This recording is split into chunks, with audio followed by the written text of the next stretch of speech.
Bueno, agradecidos por este día, nuestro Dios amoroso, agradecemos, Padre, que nos haya dado este momento donde podemos aprender y asociarnos con personas que nos estimulen y que nos den mejor perspectiva mediante el estudio de una vida mejor. Agradecemos, Jehová, para que nos ayudes a mantener un foco objetivo dentro del estudio para que podamos aprender y aumentar nuestra fe.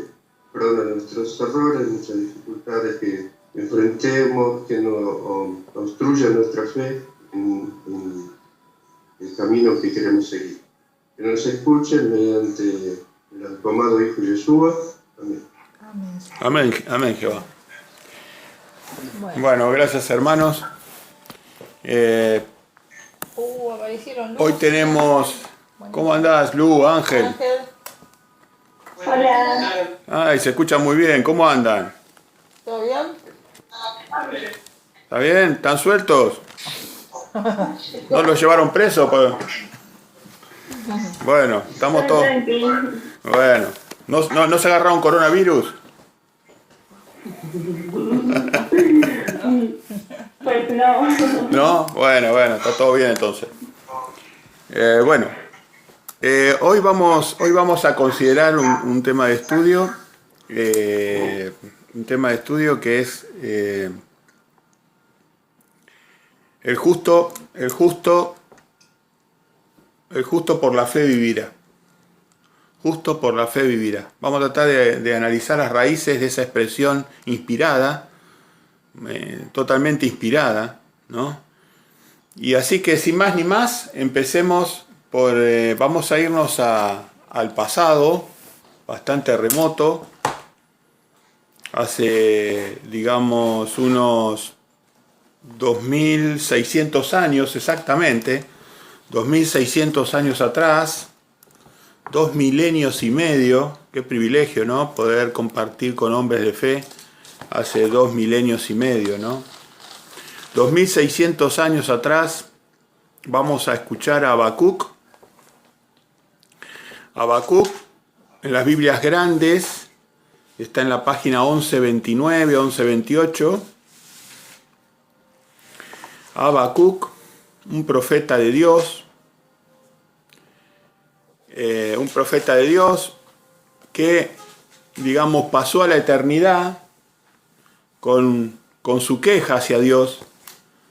Él clamó a Dios, y clamó a Dios, aunque sea en tono de queja, aunque sea en tono de reproche, y lo maravilloso de esto, que Dios lo eternizó al contestarle a Habacuc su clamor, ¿no? Su clamor. Fíjense, porque nosotros a veces pensamos que cuando clamamos no nos puede contestar Dios, y estamos equivocados. Puede contestarnos o puede no contestarnos, obviamente. Él es soberano. Vamos a Jeremías primero. Mantengan la página marcada de Habacuc, pero considero que es importante que entendamos esto primero. Jeremías, vamos a Jeremías 33. A Jeremías 33.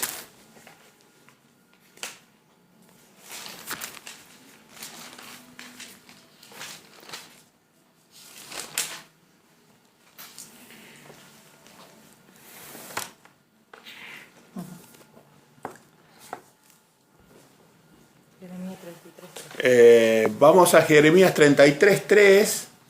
Le pedimos a Glenda si lo puede leer, por favor, si lo tiene. Bien, dice: clama a mí y yo te responderé, y te enseñaré cosas grandes y ocultas que tú no conoces. Gracias. Entonces, ahora vemos que Jehová lo insta a Jeremías a clamar a él. Clama a mí y yo te voy a revelar cosas que tú no conoces. Me hizo acordar esto, que nosotros estamos invitados a clamar a él, ¿no? Clamamos cuando estamos en agonía, cuando estamos en un momento de presión. Cuando estamos bajo presión clamamos. Y justamente vamos a ver cómo Habacuc clama y es contestado en su clamor. Vamos a pedirle a Ángel, por favor, si nos puede leer Habacuc 1 hasta el 1.1 hasta el 1.4. ¿Dónde está Habacuc? No lo encuentro. Página 1128. Gracias, Héctor. De nada. Hasta el versículo 4. 1.1 hasta el 1.4. Vale. La profecía que vio el profeta Habacuc. ¿Hasta cuándo, oh Jehová, clamaré y no oirás? Y daré voces a ti por causa de violencia, y no salvarás. Porque naces ver iniquidad, y haces que vea molestia, destrucción y violencia. Están delante de mí, y pleito y contienda se levantan. Cual la ley es debilitada, y el juicio no sale según la verdad, por cuanto el impío asedia al justo, por eso sale torcida la justicia.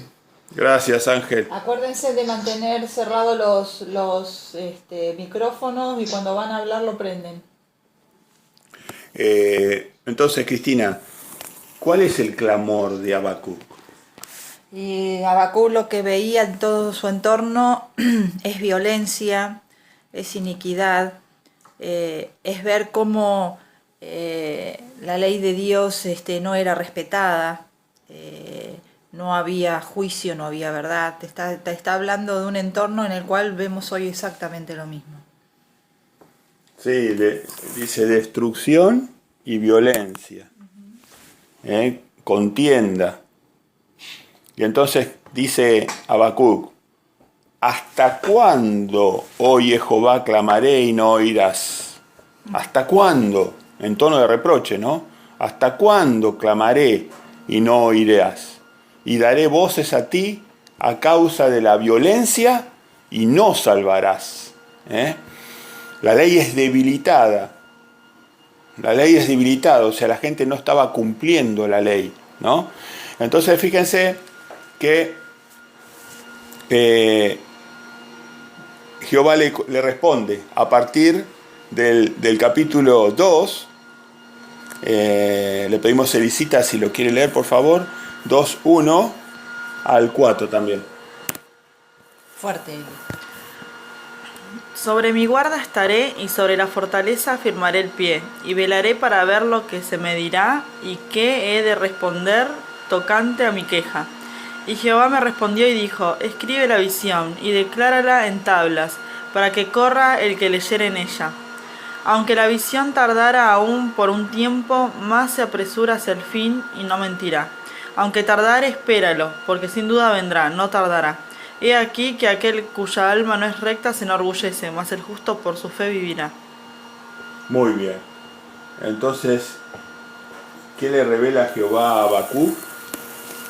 ¿Qué le revela Jehová a Habacuc? Y lo que le está revelando acá es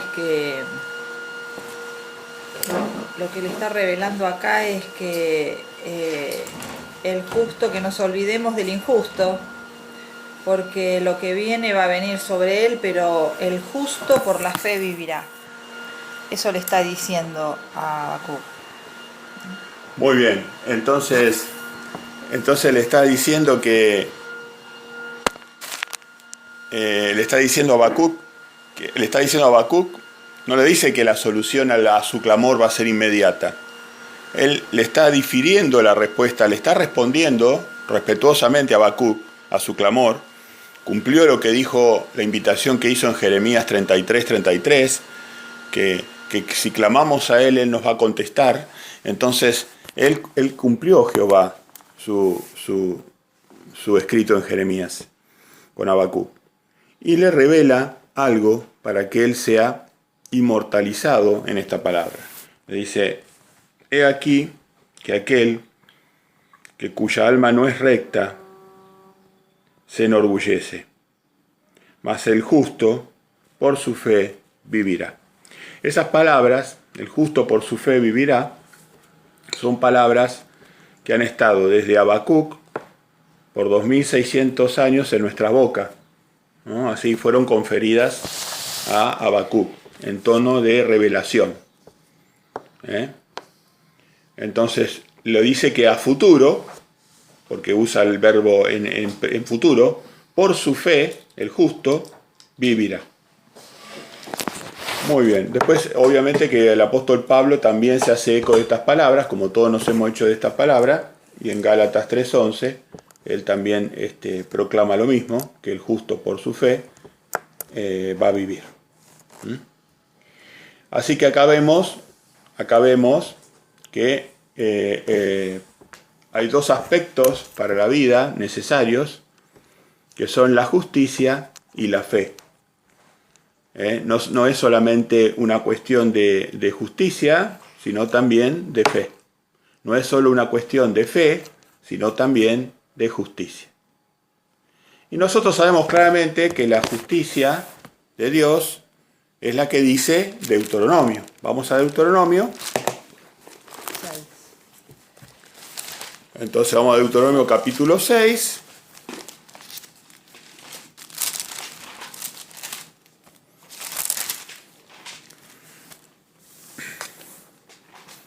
Alberto, ¿querés leerlo? 6:25. ¿Tenés ganas? Sí. Adelante. Y tendremos justicia cuando cuidaremos de poner por obra todos estos mandamientos delante de Jehová nuestro Dios, como Él nos ha mandado. Esta es una versión más antigua, 1909. Ah, mira qué lindo. Qué linda. Esta la compré hace poco. Qué linda. Qué linda. Sí, esa versión inclusive es un poco más exacta que esta. Es un poquito más exacta, tiene algunos textos mejor expresados que la que tenemos nosotros ahora. Así que bueno, Me gusta. sí, es muy linda. Y tendremos justicia entonces cuando cuidemos de poner por obra los mandamientos que le acaba de haber dado en Deuteronomio 5. Estamos en Deuteronomio capítulo 6. Entonces le dice, esto es la justicia. Lo que yo te dije en Deuteronomio 5. Todo lo que yo te dije en Deuteronomio 5, en el capítulo anterior. Esto es la justicia.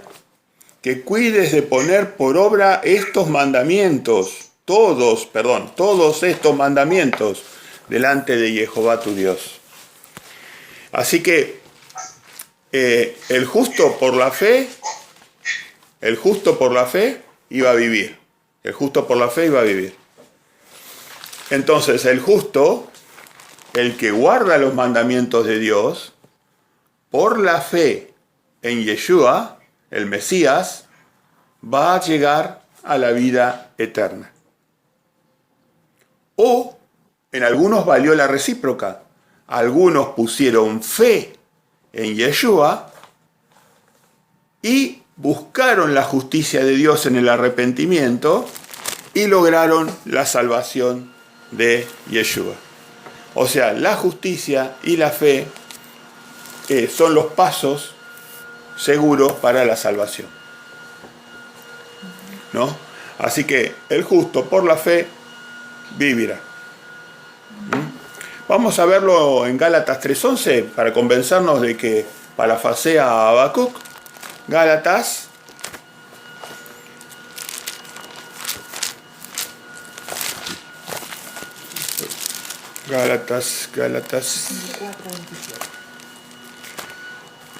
1427. Gálatas 3:11. Le pedimos a Lucía si lo quiere leer, por favor.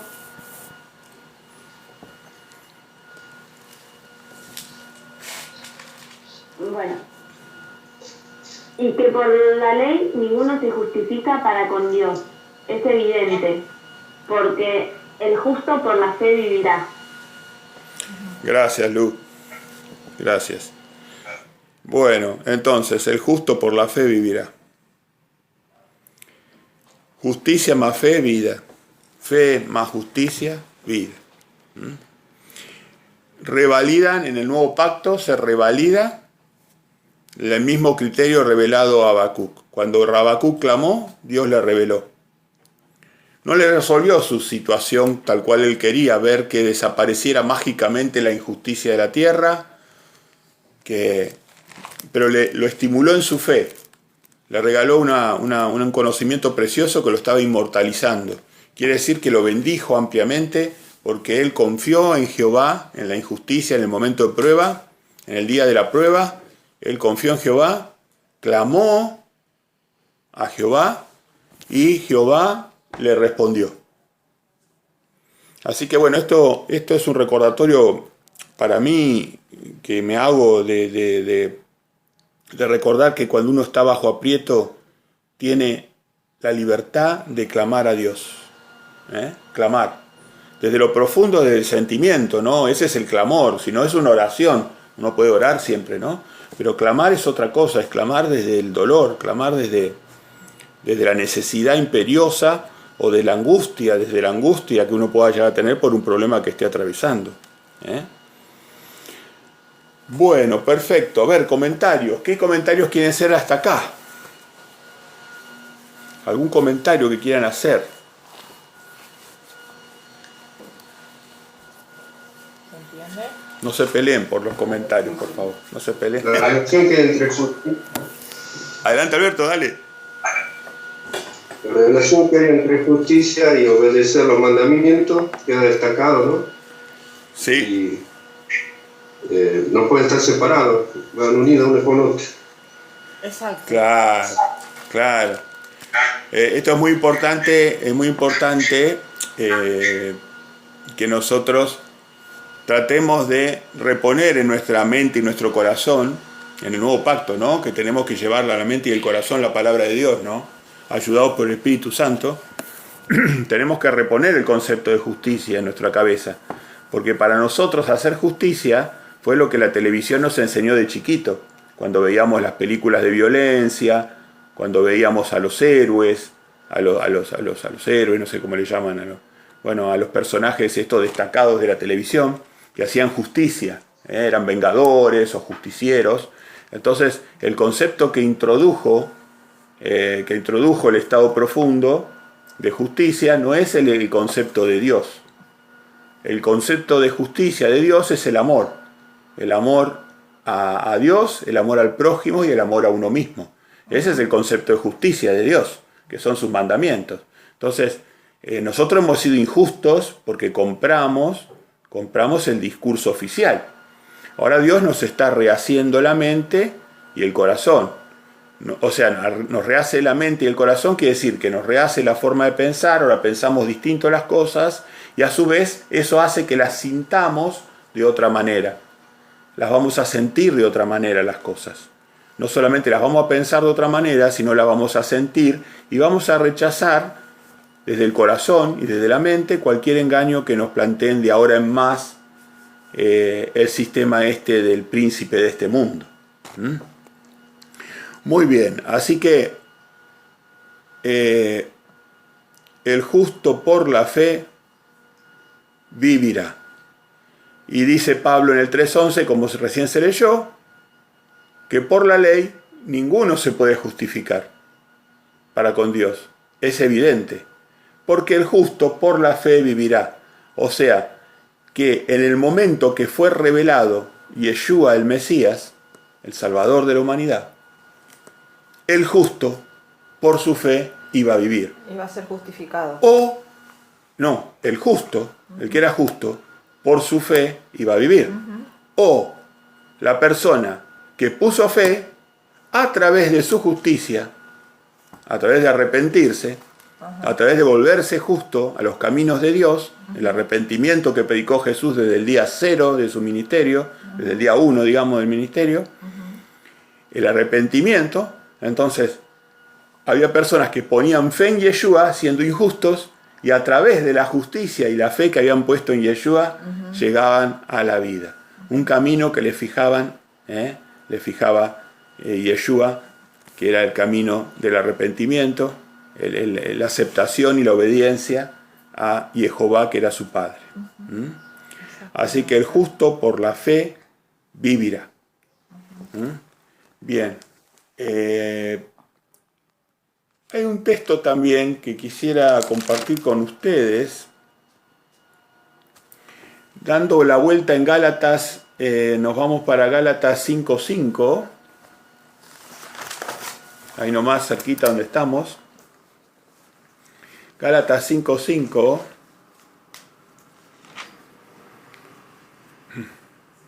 Le pedimos a Cristi si lo quiere leer, por favor. 5:5 al 7.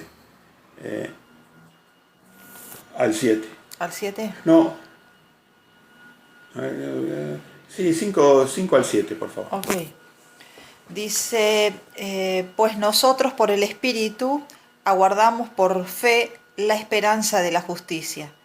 Porque en Cristo Jesús ni la circuncisión vale algo, ni la incircuncisión, sino la fe que obra por el amor. Vosotros corráis bien, pues ¿quién os estorbó para no obedecer a la verdad? Bueno, muy bien. Fíjense que acá también el mismo concepto expresado espiritualmente expresado de otra manera. De vuelta aparece la justicia y la fe. ¿Cuál es la justicia? El amor. Los mandamientos de amor. Entonces, la fe que obra por el amor nos da la vida. Exacto. Entonces, la fe que obra por el amor. El amor eran los mandamientos de Dios. Lo vimos en Deuteronomio 5. Después vimos que la justicia era la realización de ese amor, el cumplimiento del amor. Y ahora vemos que a Habacuc se le revela que el justo por la fe vivirá. Y acá vemos que esa justicia es el amor que Cristo nos da a través de la fe que vamos a avanzar un poquito más, es una dádiva de Dios, ¿no? Y ahora nos vamos entonces al texto tan conocido de Efesios. Nos vamos a Efesios, ahí cerquita. Antes. Muy bien. O después. No, después. Efesios Capítulo 2.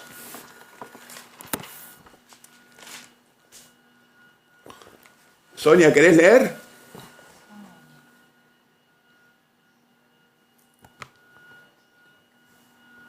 Ahí está conectada Sonia. Pero por ahí no tiene... Estoy conectada cuando digo. Hola Sonia, ¿cómo estás? ¿Cómo están? Muy bien. Más que no. Bienvenida Sonia, Me bienvenida. ayudan con la gracias. Efesios 2.8, ¿querés leerlo Sonia? Sí, señor. ¿Será que me ayudan con las páginas que lo estoy haciendo? Sí, 14:32, si tenés la misma Biblia que nosotros. Sí. Efesios 2, ¿qué me dijo? 8. 2:8. Sí, dice, porque por gracia sois salvos por medio de la fe, y esto no de vosotros, pues es don de Dios. Muy bien, gracias Sonia. Entonces ahora vamos viendo que esa fe es gracia de Dios. Y a esa gracia de Dios, para que se cierre el círculo, ahora esa gracia de Dios, que es la fe, el siervo Santiago nos dice que la alimentamos de obras, que según nos había dicho Pablo en Gálatas 5:5, esas obras eran las obras de amor. En las obras de amor. Las obras de amor. Y ahí cierra el círculo completo. Ahí tienen todas las palabras que hoy están bastardeadas en el cristianismo. Todas las palabras que están bastardeadas. Toda la relación o el círculo. Entonces, la fe es una dádiva de Dios. La certeza de que Yeshua es el Hijo de Dios, unigénito y primogénito. La certeza, la convicción, la certeza y la convicción de que Yeshua es el Hijo el Salvador de Jehová, Él salvará, eso viene de Dios, es un regalo de Dios, es una dádiva de Dios. Por eso nosotros no podemos hacer nada contra eso. Nosotros estamos comisionados a llevar las buenas nuevas, pero la reacción de la persona a las buenas nuevas, con fe o sin fe, ya es una cuestión entre la persona y Dios. Nosotros no podemos hacer nada en ese sentido. Un ejemplo que te pone Pablo en Gálatas capítulo 5, veíamos el caso ejemplificado de fe de Abraham, que Abraham muestra cómo él creyó y entonces obró en consecuencia. Después que creyó en la promesa de Dios, por su obrar demostró la fe que él tenía, ¿no? Claro, haciendo alusión a lo que vos decís. Claro, y cuando Abraham demuestra fe a través de la obediencia, se lo toma por justo. Por justo. Porque ya Dios sabe que su camino se va a enderezar y Él va a hacer justicia. Y lo llamó amigo de Dios. Entonces ya lo justificó, porque ya sabe que Él va a ir por el camino de la justicia. Nunca va a justificar Dios a alguien que va a ir por el camino de la injusticia, en contra de los mandamientos de Dios. Entonces, Abraham, por fe, fue justificado. Pero Abraham caminó en caminos de justicia. Fue un hombre de Dios, un amigo de Dios. Así que esto es muy importante tenerlo presentes. Y ahora nos faltaría, para cerrar este tema, como decíamos, ir al siervo Santiago, medio hermano de Yeshua, un escéptico inicialmente de su hermano. Nadie es profeta en su tierra, decía Yeshua. Un escéptico del hermano y que después se convirtió en un devoto seguidor de su hermano y ya no le dice mi hermano, sino le dice mi Señor, y del Señor Jesucristo le decía, ¿no? Era un siervo que ya le decía a él Señor, mi Señor, en humildad. Le dio la jerarquía que Yeshua realmente tenía, ¿no? Así que Santiago dice, Santiago 2:17, le pedimos a Elisa, por favor, si lo puede leer, 2:17. Así también la fe, si no tiene obras, es muerta en sí misma.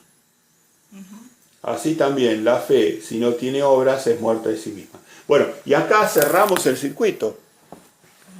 Entonces, es una dádiva de Dios la fe, claro, es gracia por gracia de Dios, todo es gracia de Dios. Estamos comiendo un bizcocho, es gracia de Dios, la vida es gracia de Dios, el sol es gracia de Dios, todo es gracia de Dios. La fe no iba a ser una diferencia, por supuesto. Entonces, pero ahora la diferencia es que la fe es viva. La fe hay que mantenerla en vida, hay que mantenerla viva. ¿Cuáles son ejemplos de personas de fe que perdieron su fe? ¿Cuáles son algún ejemplo de personas de fe que perdieron su fe y fueron rechazados por Dios? ¿Qué personas? Saúl. Ese es un muy buen ejemplo, Glenda, ese es un muy buen ejemplo. Explíquelo un poco, Glenda, ¿qué opina de Saúl? Y recordemos cómo fue declarado rey, que Jehová había dicho que no lo miraran como lindo que era, ¿no? Pero sino que era el que él había elegido, era un ungido. Y bueno, entonces él cumplió hasta cierto momento, pero después se volvió y tuvo otras intenciones que para Jehová no estaban bien. Entonces Jehová lo castigó prácticamente, lo castigó. Gracias, Glenda. ¿Alguien se acuerda de todos los que estamos acá? ¿Alguien recordamos el tema de cuáles fueron las obras que le hicieron perder la fe a Saúl? El orgullo. Entre una de las cosas fue el ensoberbecerse, sentir que él, como era el ungido, podía hacer lo que quería y por eso fue dejado. Se ensoberbeció. Ok, Sí, gracias. además, Pero en el plano más concreto, Saúl, ese orgullo o ese autodirigirse, esa altanería frente a Dios, esa falta de humildad ante Dios, pero se concreta en qué obras concretas que hicieron por último que Samuel lo desaprobara de parte de Jehová. ¿Qué obras concretas hizo Saúl? Si alguno se acuerda, lo puede contar. y fue cuando él quiso matar a David, que justamente David también había sido ungido, era el sucesor, iba a ser el sucesor. Sí, Y bueno, sí, es verdad. claro, Es verdad que claro. Saúl trató de matar a David. Adelante, Sonia. Pero también creo que fue porque él consultó a una medium. Una media. Ah, ahí está. Ahí está. ¿Sabe qué hizo? Claro, ahí está. Gracias, Sonia. Gracias, Sonia. Ahí está. Eso era antes. Porque ya cuando quiso matar a David, ya Saúl estaba en el mal camino. Ya había sido desaprobado por Dios. Ya Dios había puesto los ojos en David. ¿Por qué los había puesto en David? Porque Saúl estaba fallando. Entonces, ¿de qué manera empezó a fallar Saúl? Saúl empezó a fallar cuando empezó a dedicarse a la hechicería, a la adoración de los demonios, a través de la figura de una pronosticadora de sucesos. Entonces, Saúl rechazó a Dios, que era él el que le tenía que pronosticar los sucesos a través de su profeta Samuel. Entonces, ahí vemos cómo las obras de Saúl lo llevaron a alejarse de la fe, a alejarse de la vida, a alejarse del Santo Espíritu de Jehová. Lo llevaron a alejarse al punto de que Dios lo entregó a la muerte, a Saúl. Ya lo dejó de proteger.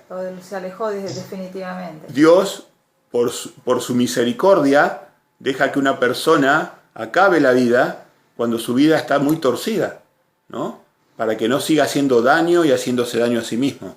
Entonces lo entregó a Satanás, lo entregó a la muerte, como dice el apóstol Pablo en Hebreos. Lo entregan a Satanás, entrégale la carne a Satanás, para que el espíritu viva en el último día. Entonces, en la misericordia lo entregó Dios a Saúl, a Satanás, al inicuo, a la muerte, ¿no? Así que vemos acá como un ejemplo. Gracias, Glenda, por el ejemplo, muy bien enfocado. Acá vemos un ejemplo de una persona que pierde la fe porque ya no tenía fe, porque fíjense que en el mismo momento que quiere consultar ya no tiene fe, ya pierde la fe. En el momento que quiere consultar a una medium espiritista ya no tiene fe. Así que bueno, todos nosotros que hemos sido llamados por Dios, tenemos que velar de no caer. Esta es la posición más segura. Es cierto que nosotros tenemos un pastor excelente que es Yeshua, el Mesías, que es muy difícil que una oveja se le escape de la mano. Pero no nos abusemos de ese concepto. No abusemos de ese concepto, porque hay bases bíblicas también para decir que una persona, aún con fe, puede ser perdida, se puede perder. Si no, la Biblia no diría que Satanás no trataría en vano Satanás de perder a los escogidos. Si no, no diría eso la Biblia, de que Satanás va a hacer el esfuerzo de tratar de que se pierdan aún los escogidos. Y tenemos otro ejemplo más, como fue también el rey Salomón. Bueno, todos conocemos, ¿no? El rey Salomón, que el rey Salomón le pasó lo mismo. Él empezó después a tomar decisiones por él mismo que Dios le había dicho que no debía hacer. Él empezó con pequeñas cosas. Dios le había dicho, por ejemplo, que no comprara caballos, y él fue y se compró todos los caballos que quiso. Fueron pequeños pasos que él fue dando hasta que después, ya fue demasiado grosso, ¿no? Cuando leemos que no solo él había tomado esas esposas egipcias que lo llevaron a la idolatría, sino que llegó a pasar por fuego a a niños, o sea, él llegó a hacer eso. Entonces vos decís, ¿cómo puede ser que una persona que estaba con Jehová terminó haciendo semejante cosa, ¿no? Y que le hizo el templo. Bueno, este es otro tema Sí. interesante que no lo vamos a dejar sin pasar. Salomón, un hombre de Dios, un hombre que Dios amó, dice la palabra de Dios. Dios amó a Salomón. No es solamente que era el hijo de David, sino que Dios lo amó. Pero como dice Cristina, ¿cuáles fueron las obras de Salomón que le hicieron perder la fe en Dios? Y en el momento que pierde la fe en Dios, lo captura la seducción carnal del enemigo.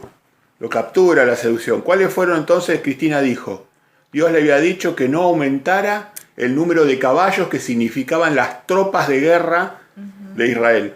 Que no pusiera el énfasis en las tropas de guerra. Bueno, Salomón no hizo caso. Sí, Tuvo él un empezó, ejército claro, impresionante. Él empezó a Sí. desobedecer con Sí, pequeñas sí. cosas. Bueno, ¿Qué otra cosa un rey de Israel no tenía que hacer y Salomón hizo? A ver si alguno se acuerda. ¿Qué otra cosa, como rey de Israel, Salomón no debía hacer, pero que hizo Salomón, y esa obra le hizo perder su fe en Dios? ¿La idolatría? La idolatría. Gracias. Fíjate que eran los 10 mandamientos, eso ya directamente. Él fue contra la idolatría pero es cierto que ya estaba muy perdido ahí, él ya estaba súper perdido, ¿no? Pero él empezó por pequeñas cosas para llegar a ser un idólatra. Eso estoy tratando de recordar. ¿Cuáles son las pequeñas cosas que él hizo, no? Lo primero que Dios le... Como tenía tan Adelante, Sonia. diferentes. Pues él tuvo muchas esposas de diferentes creencias, pienso que eso también influye, ¿no? Ahí está. Vos fíjate, ahí está. Ese sí fue un tema, porque no era, para un rey, no estaba mal tener en pureza muchas mujeres. Eso estaba permitido, pero Dios le había dicho que no tuviera muchas. Podía tener algunas mujeres, no muchas mujeres. y menos extranjeras, que no Bueno, fueran de... él las tomaba por cientas a las mujeres. Se abusaba de su riqueza, entonces se había hecho un harén enorme con cientos de mujeres. Así que eso fue otra obra, que si bien no iba a tomar una mujer más, no iba contra la ley de Dios, pero sí cuando Dios le había dicho que no tomara muchas mujeres para sí. Se volvió codicioso.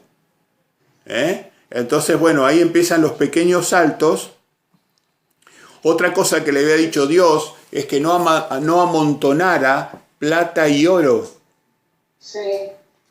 ¿Se acuerdan cuál era la renta anual de oro que Salomón recibía de Egipto?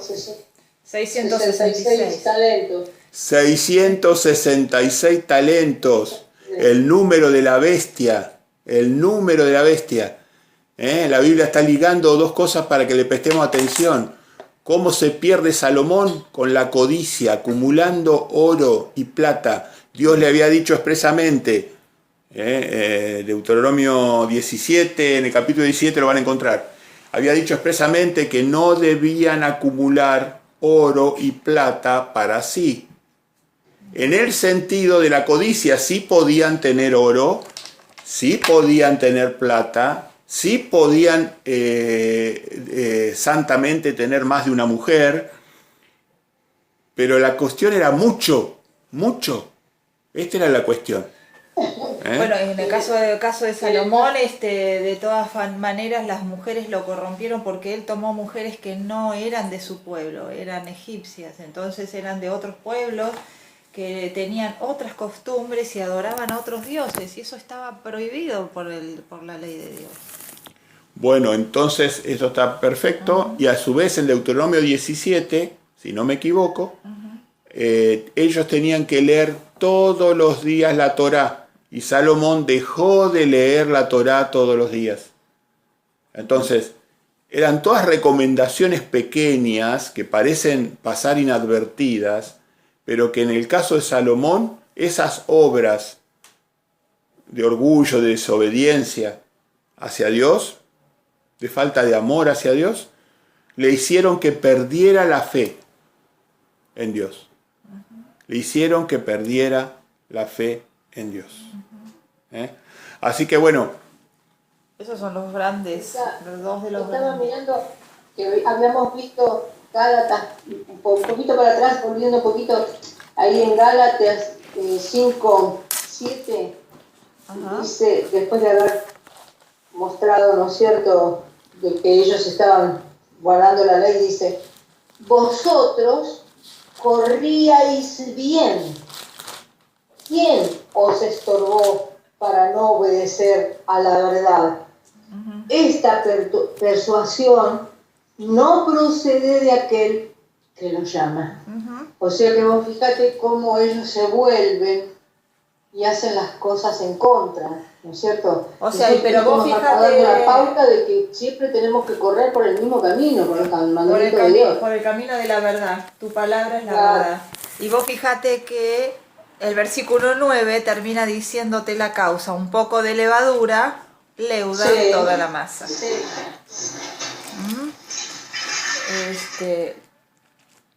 Así que bueno, más que claro, cómo nos tenemos que cuidar nuestra fe, de no apartarnos del camino que nos indica Jesús y la palabra de Dios, ¿no? Vamos a leer, si quieren, las instrucciones acerca de un rey que están en Deuteronomio, dadas a Moisés directamente. Deuteronomio. Sí, Deuteronomio, capítulo 17, muy interesante, para mí me resulta muy interesante esto, ¿no? Qué vigente que está esto para cualquier persona que tenga autoridad, ¿no? Sobre otras personas, ¿no? Deuteronomio 17, estás en la página... Deuteronomio 17, página, 252 es la página. Página 252, Deuteronomio 17, 14. Voy a leerlo despacito, si me quieren. Instrucciones acerca de un rey. Instrucciones acerca de un rey. Vamos a mentalizarnos mientras leemos esto, si todos lo tienen ya. Voy a leerlo despacito para que lo podamos pensar, meditar. Y mentalícense a ver si Salomón había incumplido o no estas cosas que le dijo, y si esas obras de Salomón no lo llevaron a perder la fe. Así que dice así: cuando hayas entrado en la tierra que Jehová tu Dios te da, y tomes posesión de ella, y la habites, y digas, pondré un rey sobre mí, como todas las naciones que están en mis alrededores, ciertamente pondrás por rey sobre ti al que Jehová tu Dios escogiere. De hecho, Salomón y Saúl fueron escogidos por Dios, y David también. Ciertamente pondrás por rey sobre ti al que Jehová tu Dios escogiere, de entre tus hermanos pondrás rey sobre ti. No podrás poner sobre ti a hombre extranjero, que no sea tu hermano. Pero él no aumentará para sí caballos, ni hará volver al pueblo a Egipto con el fin de aumentar caballos. Porque Jehová os ha dicho, no volváis nunca por ese camino. Bueno, si hubo alguien que realmente tuvo relaciones con Egipto, era Salomón. De hecho, una de sus esposas era egipcia. Así que miren, si eso no es volver al camino. Bueno, entonces, ni tomará para sí muchas mujeres. No le está permitido tener más de una mujer, pero dice, no tomará para sí muchas mujeres, para que su corazón no se desvíe, ni plata ni oro amontonará para sí en abundancia. Todo lo que hizo Salomón, fíjense. Y cuando se siente sobre el trono de su reino, entonces escribirá para sí en un libro una copia de esta ley, del original que está al cuidado de los sacerdotes levitas, y lo tendrá consigo y leerá en él todos los días de su vida, para que aprenda a temer a Jehová Dios, para guardar todas las palabras de esta ley y estos estatutos, para ponerlos por obra, para que no se eleve su corazón sobre sus hermanos, ni se aparte del mandamiento, a diestra ni a siniestra, a fin de que prolongue sus días en su reino, él y sus hijos en medio de Israel. Más claro, échale agua. Todo lo contrario que hizo Salomón. Todo, si digamos todo lo contrario, que siguió la receta opuesta a Salomón. No sé qué leía Salomón, pero No, es que es evidente que no leía la Biblia. es evidente que no se dejó. No la leía. Pasa que cuando entra ya el orgullo, el ensoberbecerse o el creerse que ahora que porque es rey y tiene todo a sus pies. Además, Salomón no era que tenía que leer los 66 libros que tenemos hoy. Era solamente el Pentateuco. La Torá de Dios. ¿No? La Torá, la instrucción básica era, ¿no? Tenía que leer los 5 libros del Pentateuco, nada más. Así que tenía que mantener eso en mente, ¿no? Así que bueno, el justo por su fe vive, la fe vive por justicia también, es recíprocamente. El justo vive por fe, la fe vive por la justicia son las obras de amor de Dios, que son sus maravillosos mandamientos, ¿no? Esta es la enseñanza que hoy quería compartir con ustedes. Hoy lamentablemente nos encontramos en un momento donde, usando la palabra de Dios con argucia, algunas personas les hacen creer a los débiles de fe que uno ya no tiene que hacer buenas obras, que uno simplemente concentrándose en el sacrificio de Yeshua, con eso ya alcanzaría. Y lo que nos dice toda la instrucción bíblica es que, si bien es cierto que solamente por la fe de Yeshua llegamos a la vida eterna, la fe sin obras se muere. ¿Puedo leerles algo de Santiago? Hoy leíamos Santiago 2:17, la fe sin obras se muere, lo que decía Héctor. Y cuando Santiago hace mención nuevamente al caso de Abraham, en el versículo 20 hasta el 24, dice: ¿Mas quieres saber, hombre vano, que la fe sin obras es muerta? ¿No fue justificado por las obras Abraham, nuestro padre, cuando ofreció a su hijo Isaac sobre el altar? ¿No ves que la fe actuó juntamente con sus obras y que la fe se perfeccionó por las obras? Y se cumplió la escritura que dice: Abraham creyó a Dios y le fue contado por justicia y fue llamado amigo de Dios.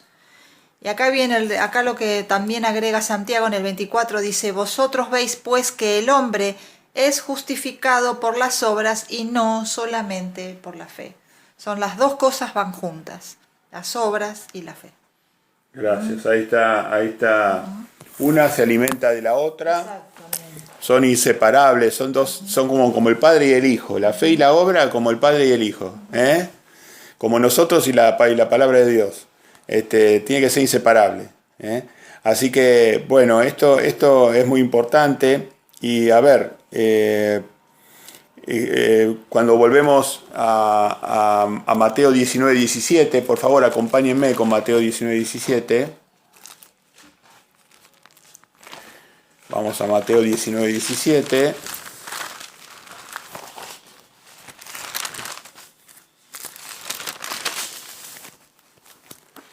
Esto nunca está de más recordarlo. Entonces vino uno y le dijo: Maestro, bueno, ¿qué bien haré para tener la vida eterna? Él le dijo: ¿por qué me llamas bueno? Ninguno hay bueno sino uno, Dios. Mas si quieres entrar en la vida, guarda los mandamientos. Entonces fíjese, cuando vemos el relato paralelo de Lucas 18:18 y de Marcos 10:17, vemos que el joven rico, este discípulo, se arrodilla ante Yeshua. Es una cosa inusual, ¿no? Una persona que va caminando en la calle se intercepta por el Mesías y él se arrodilla ante él. Es evidente que él tenía fe extrema en Yeshua. Y entonces, como Yeshua vio que tenía fe en él, ¿qué le pidió? Le pidió justicia. Le pidió justicia. Y cuando el joven rico le demostró a Yeshua de que él honraba los mandamientos de Dios, entonces le pidió perfección. Le pidió perfección. Y eso me lleva al maravilloso Salmo 119. Vamos al Salmo 119. Vamos hasta el Salmo 119.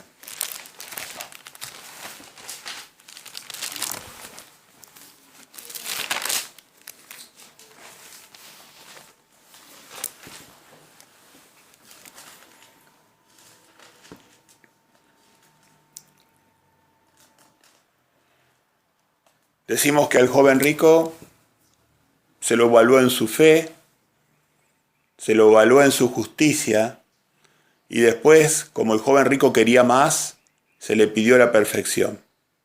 Y acá el Espíritu Santo nos revela en Salmo 119:1 lo siguiente: bienaventurados los perfectos de camino, los que andan en la ley de Jehová. Le dijo, vos ya guardás los mandamientos, pero ahora seguime que yo te voy a enseñar a ser perfecto en tu camino. Toda la ley de Jehová es más que los mandamientos. Los mandamientos son las raíces de otros decretos, estatutos, juicios, cosas maravillosas que va enseñando Dios y que se desprenden de esos mandamientos. Entonces el camino de la perfección, el camino de la justicia es el camino de los mandamientos de Dios. Pero el camino de la perfección es toda la ley de Jehová. Y vos fíjate, Padre, que el versículo 27 del 119 dice, hazme entender el camino de tus mandamientos, para que medite en tus maravillas. Es lo que vos decís, ¿no? Todo lo que abarca, lo que tenemos que entender de la ley de Dios. Por eso el punto de partida de la vida es la fe, como hizo el joven rico, se arrodilló, se postró ante Yeshua. Y le dijo, ¿qué tengo que hacer para vivir, maestro? Si querés vivir, ya tenés fe, ¿no? Vos ya tenés fe. Entonces, si querés vivir, guardá los mandamientos de Dios. ¿Cuáles? Los 10 grandes. Ahora, si querés ser perfecto, seguime.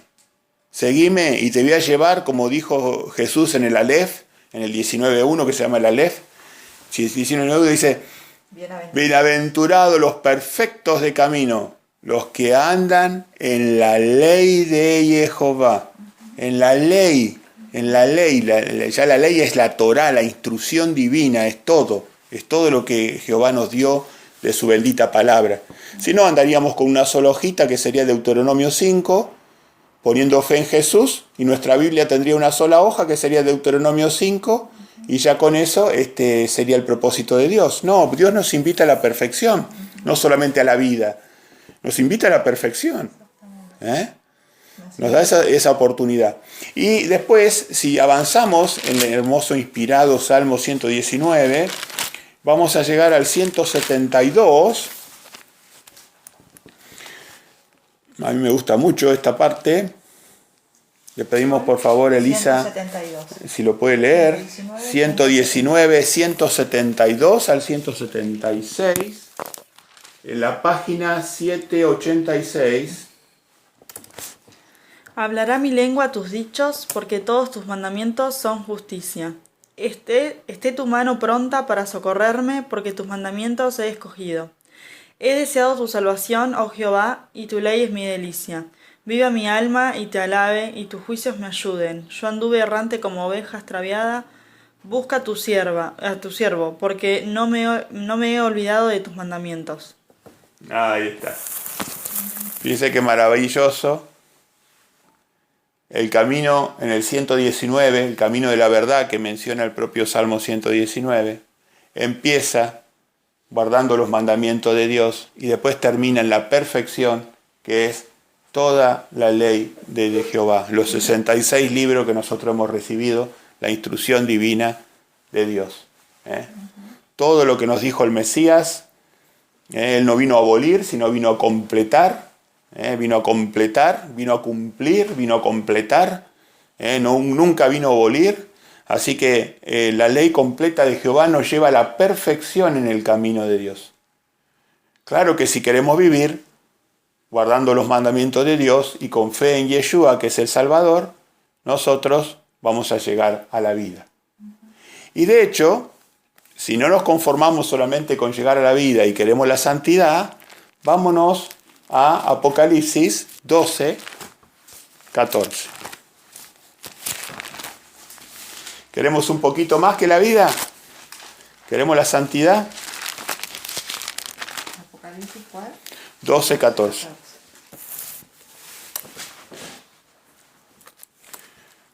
Pero vamos a leer más específicamente el 17. Alberto, ¿lo querés leer?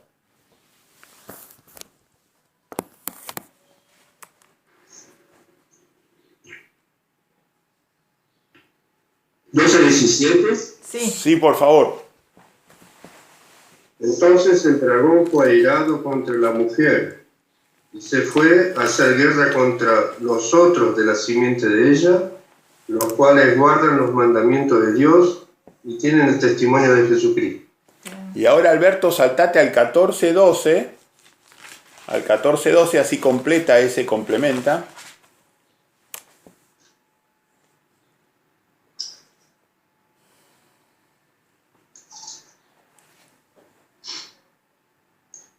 Aquí está la paciencia de los santos, aquí están los que guardan los mandamientos de Dios y la fe de Jesús. Ahí está. Ahí está. Así que vemos que la descendencia santa, componiendo el 14:12 con el 12:17, vemos que la descendencia santa de la mujer de Dios son los que guardan los mandamientos de Dios, tienen el testimonio de Yeshua y tienen la fe de Yeshua. Ahí está el camino de la santidad. Fe, mandamientos y testimonio. El testimonio de Yeshua. Entonces, el camino de la santidad, acá lo marca. Y fíjense, es el camino de la santidad. ¿En qué contexto estamos en ese momento?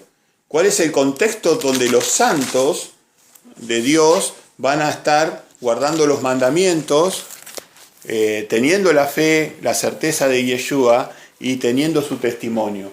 ¿En qué contexto nosotros vamos a encontrarnos, si es la voluntad de Dios, nos vamos a encontrar en qué contexto haciendo esto? ¿Cuál es el contexto bíblico? En la séptima trompeta, cuando venga Jesús. A ver, Cuando venga Jesús en la séptima trompeta, al final. Claro, cuando esté por venir Jesús. No cuando venga, cuando esté por venir. Ya está en la séptima trompeta. En el momento previo a su llegada, Jesús va a encontrar a su descendencia. ¿Cómo la va a encontrar? La va a encontrar cumpliendo los mandamientos de Dios, teniendo la fe de Yeshua y dando testimonio de la voluntad de Dios. Así que bueno, en el contexto de la llegada de Yeshua va a ser así. Así que vemos que van a estar dando testimonio. Ya ahí tenemos claro que eso es una obra, dar testimonio. Tienen el testimonio, es dar una obra, ¿no? Y las últimas palabras proféticas de Yeshua, el que da testimonio de todas estas cosas, ¿no? Dice en Apocalipsis 21:12,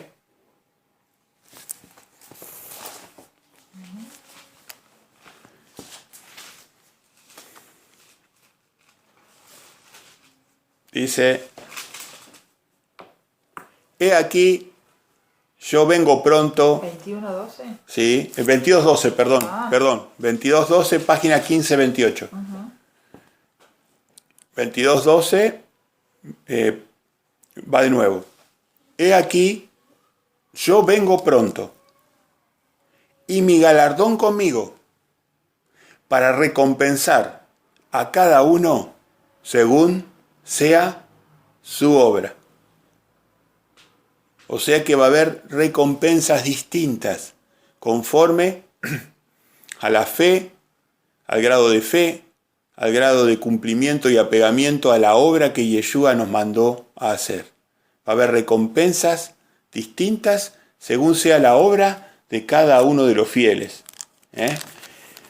Y se nos va a dar licencia para lavar las ropas y entrar a las puertas de la ciudad Jerusalén celestial. Pero ¿quiénes van a ser los que no van a estar ahí? Los que hicieron qué tipo de obras van a ser los que no estén ahí. ¿Qué nos dice Apocalipsis con respecto a eso? ¿No? ¿Qué nos dice que de los que no van a estar ahí? Y por ejemplo, Apocalipsis 21:8. Apocalipsis 21:8 nos dice: los cobardes e incrédulos, los abominables y homicidas, los fornicarios y hechiceros, los idólatras y todos los mentirosos tendrán su parte en el lago que arde con fuego y azufre, que es la muerte segunda. Bueno, fíjense que hay dos clases de obras, ¿no? Las obras que van a ser premiadas, cada uno conforme su obra, y las obras que van a ser castigadas. Así que no nos confundamos con el discurso babilónico de que todo es lo mismo, que ya poniendo fe en el sacrificio de Yeshua, independientemente de nuestras obras, vamos a tener el beneplácito de nuestro Padre y su Hijo. Esta es una falsedad bíblica que nosotros estamos llamados a desenmascarar. Y ahora me gustaría, por favor, que cada uno de nosotros elabore un comentario sentido de lo expuesto. Así, de esa manera puede edificar a otros, o inclusive puede complementar o corregir algo que se haya dicho hasta acá, hasta este punto, ¿no? Así que los animo a que todos preparen un comentario, y ahora lo vamos a ir empezando. Lo vamos a empezar por Cristina, por favor. Después le pedimos a Elisa. La verdad que siempre que uno toca el tema de los mandamientos, a mí me llena el alma, porque al descubrir lo que están en toda la palabra de Dios es maravilloso. Entonces me lleva siempre a estar mirándome en la ley de Dios, que es tan hermosa, y escudriñando cada uno de nuestras partes que tenemos que trabajar en ellos. Así que no puedo más que decirles que leamos siempre la palabra de Dios con la mente muy abierta, el corazón predispuesto a entender y a ser corregidos, porque como Dios nos ama, nos corrige todo el tiempo. Y qué mejor, ¿no?, que es con la palabra de Dios, que es aquella que nos muestra dónde tenemos escoria, dónde tenemos que limpiarnos. Y bueno, eso es lo que yo les quiero decir, porque para mí no hay cosa más hermosa que la palabra de Dios. Bueno, ahora le pedimos a Lucía a ver si nos hace su comentario. Por favor, Lucía, adelante.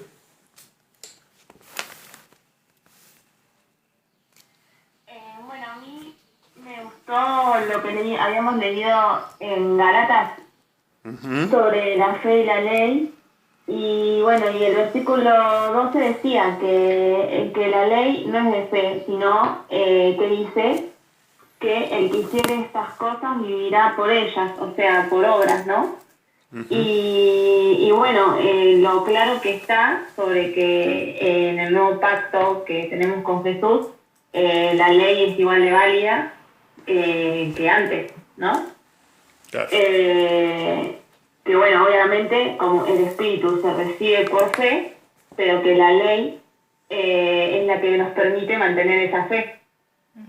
Si nosotros cumplimos, ¿no? Si nosotros obramos, esa fe la vamos a mantener. Gracias, Lucy. Gracias, amor. Ángel, por favor, tu comentario. Adelante, Ángel. No, por ello lo que me llamó la atención, digamos, es la importancia de leer, ¿no? Por lo de Salomón. Claro, ¿viste? Claro, cómo se equivocó, tenés razón, o sea, cómo se equivocó Salomón por no, evidentemente, por no leer la palabra, andaría en otras cuestiones más superficiales y vanas, ¿no? Seguramente. ¿Puedo comentar algo? Sí, adelante. Mira, Ángel, una cosa que te quiero decir, lo que leíamos en el capítulo 119, en los versículos 9 al 11, fíjate, dice, ¿con qué limpiará el joven su camino? Con guardar tu palabra. Con todo mi corazón te he buscado, no me dejes desviarme de tus mandamientos. En mi corazón he guardado tus dichos para no pecar contra ti. Y es lo que vos decías, cuando uno lee la palabra, que es lo más importante, la ley de Dios es lo que hace que nosotros no pequemos y no nos desviemos, ¿no? Y que es lo que le pasó a Salomón, por no leer, ¿no? Y yo quería también, o sea, con respecto a lo que dijo Ángel, resaltar que, o sea, Salomón, lo más probable es que haya leído, digamos, todo lo que Dios le dijo que no tenía que hacer, y igualmente él se equivocó, o sea, que la lectura de la Biblia es una lectura constante, no es que por más que lo lea una vez, ya está. Muy bien, muy bien. Tenía que leer constantemente la Biblia para recordar. Por eso tenía que tener la Biblia escrita, que decía ahí, ¿no? Que decía que tenían que tener escrita la Torá y eso, porque constantemente uno tiene que estar verificando lo que está haciendo, ¿no? Muy bien, Lu, esa es una gran diferencia, muy importante lo que estás mencionando, porque justamente ese es el espíritu verdadero, es alimento.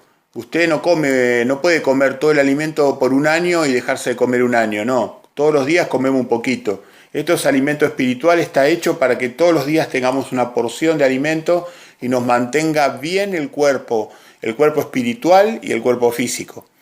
Así que, gracias, sí, ese es el punto balanceado.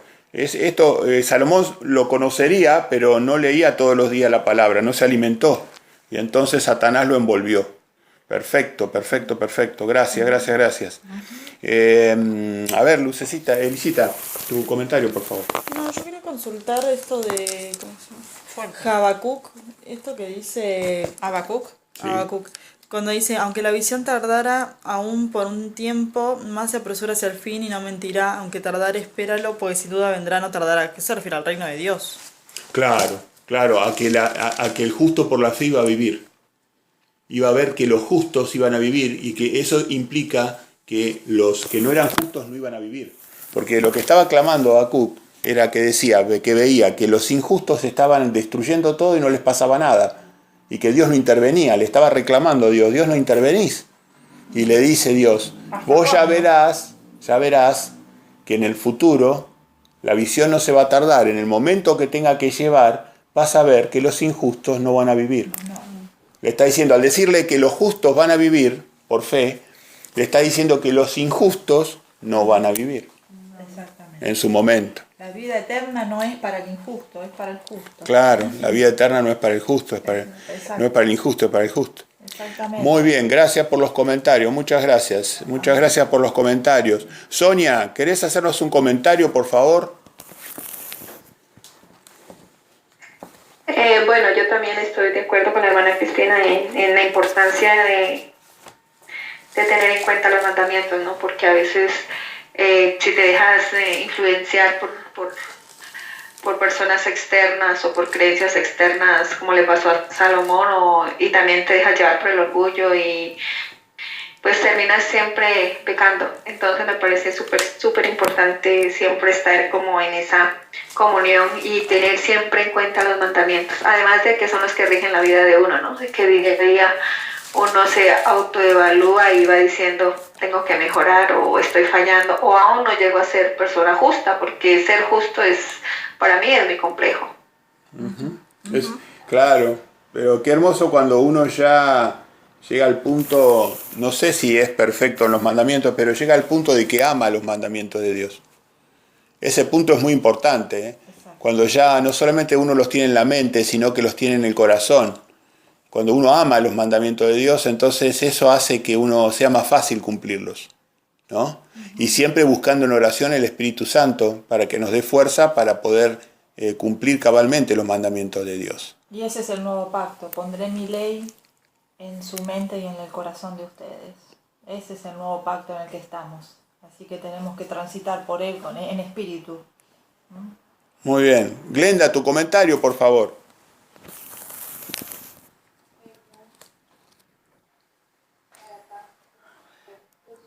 Acércate al micrófono, no se te escucha más. Lo que pasa es que creo que lo tengo cortado. A ver. No. ¿Ahora? Ahora sí. ¿Tampoco? Ahora sí. Bien. Fuerte. Estamos mirando Efesios 5 al 7, ¿no? Porque justamente estaba hablando de que ellos se habían vuelto, ¿no? Así como lo hicieron antiguamente los prostitutos del templo y todas esas cosas, ¿no? En el 3 dice que la fornicación y toda inmundicia y avaricia ni aún se nombre entre vosotros como conviene a santos. O sea que acá Pablo estaba diciendo que teníamos que volvernos a la santidad de Jehová, porque como sabemos, Jehová es santo, ¿no es cierto? Porque dice, y sigue diciendo el 5, porque sabéis esto, que ningún fornicario, o inmundo, o avaro, que es idólatra, tiene herencia en el reino de Cristo y de Dios. Héctor había hablado de las películas y de las cosas que se ven en la televisión, que eso minan nuestra mente y hace que nuestros pensamientos no sean correctos a veces, porque dan lucha justamente para eso. Por eso yo digo, bueno, acá hay que limpiarse siempre y aprender de la palabra y saber que los mandamientos de Dios son justos y allí, cumpliéndolos, te vas a limpiar. Gracias, Glenda. Fíjense si no es cierto lo que dice Glenda, o sea, la televisión te llena, la televisión, los espectáculos públicos en general, te llenan los ojos de adulterio, te llenan los ojos de codicia, De violencia. y te llenan los ojos de violencia. Nos llenan los ojos de codicia, de violencia, de adulterio. Entonces estamos coqueteando con la muerte. Estamos coqueteando con la muerte, conociendo la ley de Dios que es limpia, que es pura, que es santa, que es cristalina. ¿Qué hacemos ahí metidos nosotros? Coqueteando con la muerte. Estamos coqueteando con la muerte. Por eso Pablo ahí, en lo que leía mi mamá, en Efesios 5:6, dice que nadie nos engañe con palabras vanas, porque por estas cosas viene la ira de Dios. Dios está enojado por todas estas cosas que nosotros estamos viendo que suceden, y lo que decían, lo que se comentaba recién. Así que Dios trae la ira sobre los hijos de la desobediencia, así que nosotros tenemos que salir de esas tinieblas y ir hacia la luz. No nos podemos quedar con eso, no podemos coquetear con eso. Muchas gracias por los comentarios. Qué lindo escucharlos comentar, qué lindo participar. Y ahora nos faltaba el comentario de Alberto, me parece. Sí. ¿Está por ahí, Alberto? ¡Nancy! Ah. Hola, Nancy. Hola, Nancy. Bienvenida, Nancy. Buen día. Buen día, Nancy. Buen día. Alberto, ¿nos querrás hacer algún comentario de lo estudiado, de lo reflexionado hoy? Y bueno, ¿está escuchando bien? Sí, perfecto. Conectando la idea del principio de Habacuc, que estaba afligido, ¿no?, por la injusticia que había, Me parece que todos nosotros estamos afligidos por las cosas injustas que pasan, ¿no? Pero lo que se aprendió es que uno se tiene que ocupar de que ese tiempo le pertenece a Dios y que mientras tanto lo que hay que hacer en nuestra parte, observar los mandamientos y guardar todo lo que Dios nos pide, dejando que después la justicia la haga Dios al final. Exacto. Gracias, Alberto, exactamente. Esa es la reflexión final. Que Habacuc clamó y Dios no lo tomó a mal la crítica. Fíjese la grandeza de Dios, la humildad de Dios, ¿no? La grandeza, ¿no? Habacuc clamó desde el desconcierto, desde el dolor, reprochándole a Dios cómo permitía a él que esa injusticia, esa abominación que había en Jerusalén se mantuviera y no interviniese inmediatamente para poner solución a ese problema. Y Dios le dijo que todo tenía su tiempo, y lo acarició revelándole la hermosa expresión que hoy analizamos durante todo este estudio, ¿no? Pero si bien Dios, hay veces que la maldad llega a un colmo donde Dios tiene que intervenir, caso es el caso de Pompeya, caso es el de Sodoma, caso es el de Gomorra, caso es del mundo de Noé, y así sucesivamente. Casos son los 2 destierros que sufrió Jerusalén en determinados momentos de la historia de Jerusalén. Pero fíjense que si bien Dios ha intervenido, porque hay momentos que la maldad del hombre ya llegó a límites totalmente inaceptables, Dios está reservando su justicia y su ira para un momento determinado que se llama el día de Jehová. El día de Jehová. Ese es el momento determinado y es el que se acerca ya galopando, que Habacuc clamaba, pero todavía faltaban 2600 años. Bueno, esos 2600 años ya llegaron. Ya llegaron. Estamos a pocos años de que venga el día de Jehová. El día en que Jehová va a dar la lección universal a criaturas espirituales y a criaturas terrenas. El gran juicio, el gran día, el día de pavor, el día de temor, el día que todos los profetas, inclusive Yeshua, su propio hijo, anunció. Entonces, esta es nuestra expectativa cercana, hermanos. Esta es nuestra expectativa cercana. Busquemos la santidad, sin la cual nadie va a ver a Yeshua. Busquemos la santidad. Depuremos nuestros corazones, sacamos la indecisión en el servicio. Saquemos la indecisión. Purifiquemos nuestros pensamientos. Limpiémonos del mundo que no nos ensucie el mundo de Satanás. Así que bueno, ha sido un gran gusto. Compartir con ustedes, sí, en un momentito. Ha sido un gran gusto. Ahora le damos la palabra a Cristina para que cierre esta primera parte. Ahora hacemos un pequeño descanso, porque me he dado cuenta que a veces nosotros hacemos estudios un poco largos y a algunos hermanos les cuesta seguirlos. Así que estoy tratando de refrenarme en una característica que es mía. Y bueno, pero entonces voy a partir un poco esto, así que ahora vamos a tomar un descansito de 15 minutos y los que quieran sumarse después a la lectura bíblica, que vamos por el Evangelio de Marcos leyendo, entonces los que quieran sumarse están todos cordialmente invitados.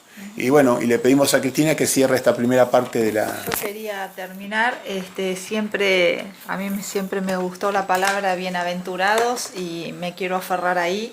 Y en la Biblia de la Reina Valera 1909 que tiene Alberto, en el capítulo 22, versículo 14, dice allí: bienaventurados los que guardan sus mandamientos, para que su potencia sea en el árbol de la vida y que entren por las puertas en la ciudad. Así que nos está pidiendo que que nos agarremos del árbol de la vida, que estemos sujetos ahí, guardando los mandamientos de Dios, que por ahí es el camino. Bienaventurados los que guardan sus mandamientos para que su potencia sea en el árbol de la vida y entren por las puertas en la ciudad. ¿Cuál ciudad? La Nueva Jerusalén, ¿no? La que nos espera, que va a venir sobre la tierra. Cuando podamos habitar con el Padre y el Hijo.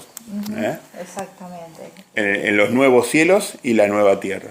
Entonces, como dice Cristina, de paso cañazo, Apocalipsis 22:14, fíjense, compárenlo en la versión 1909 Exacto.